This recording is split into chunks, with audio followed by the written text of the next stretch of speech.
Matt. The suspect accused of driving under the influence and hitting and killing a 12-year-old boy, Christopher Suarez, appeared in court this morning. Our Victoria Saha was speaking with the mom when the mom stormed the courtroom. Yeah, let's go to Victoria now live. So yeah, take us through, Victoria, what happened with that. You were talking to Christopher's mom, and then what happened after that? So the court procedure was pretty quick. Today was just a status hearing, and for those who are familiar with the court system, that's pretty quick. The judge sets another hearing in a couple of weeks. So I get up to leave. I'm one of the first reporters out, and there's a line outside to get into the courtroom. I recognize the mom. Again, we talked with her yesterday outside UMC. She recognized me. We were chit-chatting a little bit, and then she stormed into the courtroom before I could even process. She stormed in there and started yelling, and then I had to kind of take her out.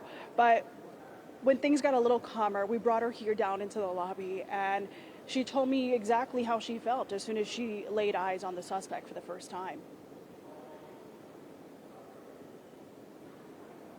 What went through your mind as soon as you laid eyes on him?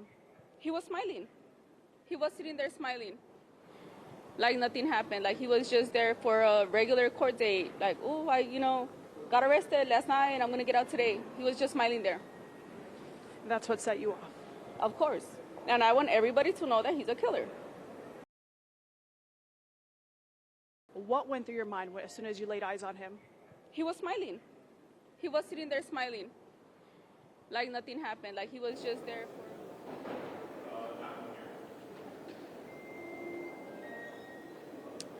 She claims that when she got a glimpse of him, the suspect was smirking. We didn't really see that with our cameras. We were just wrapping up, breaking down. But she was just so angry. And, of course, the moms out there, you guys know, she has every right to be.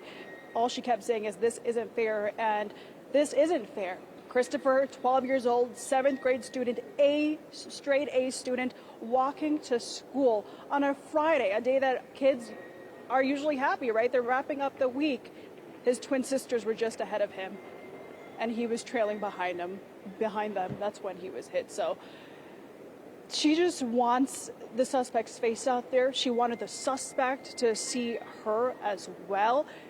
This mom just came from the hospital, even though we had reported first that Christopher had passed away yesterday. She let us know that they, as a family, made a decision to donate his organs. So they were all at the hospital this morning, getting those protocols together, the paperwork together. She did that and then made sure to come here. So this is a mom who's grieving, but her anger, pretty evident, right? And valid. She probably hasn't slept at all. I mean, it sounds like going from being at the hospital up until Christopher passed, and then, like you said, to go back for the organ donation, probably have to sign things, and it's just terrible. I mean, from Friday morning to now, I'm sure this has just been a whirlwind in the worst possible way for her and for the whole family to deal with this. And you were saying that she was unstoppable. I mean, she was going to get into that courthouse, and she almost faced an arrest herself. Yeah, it was so quick, obviously, because she was here alone, which also broke my heart. I recognized her, so I wanted her to see that, hey, I see you. We kind of know each other. We spoke yesterday. I pulled her aside. I kind of had to give her the lowdown about what happened in court because she had missed his appearance because she was standing in line to get in. Us reporters, we get to go in first. In the midst of us speaking, she runs. I'm going after her too because she's all by herself. Yeah. She says what she had to say. She basically cusses, swears, made it known that her son is dead, and then the bailiffs, their hands are tied. They had to yell at her and threaten an arrest. That's the last thing this mom needs right now, is to be put in handcuffs and thrown behind bars, because she also has 3 babies. And I'm saying babies because they're always going to be your babies.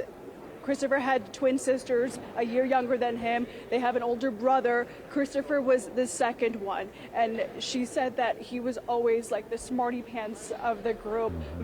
She calls it nerdy. And it's just adorable how she just describes her son. And it's also hard to hear describing your son in the past tense. Yeah. That's not easy for her, but she wanted everyone to know who Christopher was.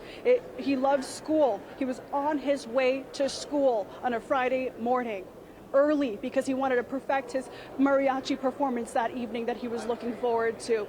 And that is when he was hit. You know, it is truly evident that her anger is fueling her right now, and I am glad that she went into the courtroom because it was such a quick court appearance, and you know, she went all the way down there from the hospital to see him face to face, so I'm glad that she got that moment.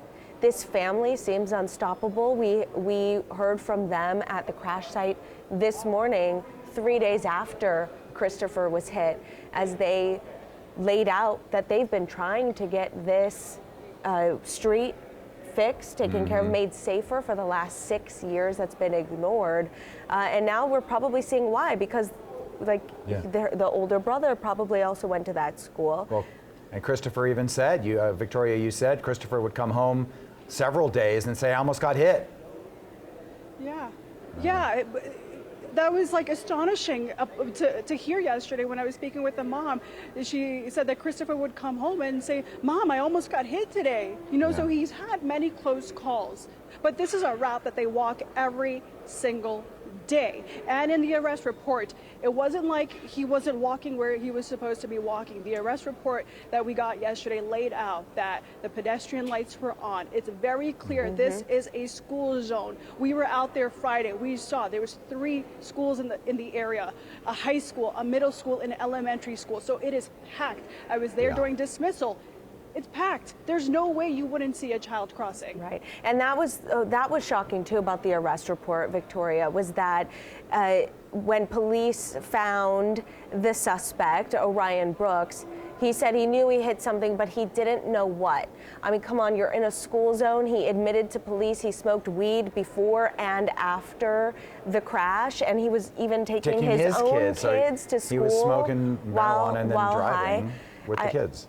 Yeah, so, I mean, as much as the family says they've been trying to make this school zone safer, and that is a priority, we cannot forget that decisions were made by this man suspected of getting behind the wheel while impaired. I don't remember, Victoria, there's so much information that we're learning.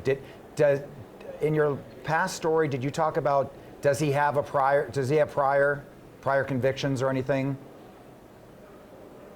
No, we didn't go into that. Okay. No. Okay, I'm sure we'll look into that. And it wasn't really brought up in court today either. Okay. Yeah. Right. Well, today's court hearing, like you said, was so short. Yeah. It was just assigning the next date for like the a preliminary status, hearing. It was like a status hearing. Okay. The preliminary hearing. But we also have to note that. I'm sorry, Alyssa, go ahead. No, you go. So the status hearing, very quick. In the past, his initial court appearance, the court records had showed that he was being held on a $250,000 bail. So we don't know the status of that bail right now. But again, the fact that he even got bail, was awarded bail, that is what really angered the mom yesterday. She did not want him to make bail, whether it be cash or a surety bond. She did not want it to happen. So she wanted to make sure her face was seen today, that the suspect saw her, she saw him, and now we just wait. We just wait for something to be done. There was also victims of crime advocates in the courtroom. They were speaking amongst each other, also talking about the vigil, the gathering that was held near their school today. And they were just talking about, and they were speaking with Christopher's mom today. It's just sad. It's no matter what happens, it's like always the decision of the person who's behind the wheel. 7:30 on a Friday morning, kids going to school. And to throw another wrench into it, he has kids.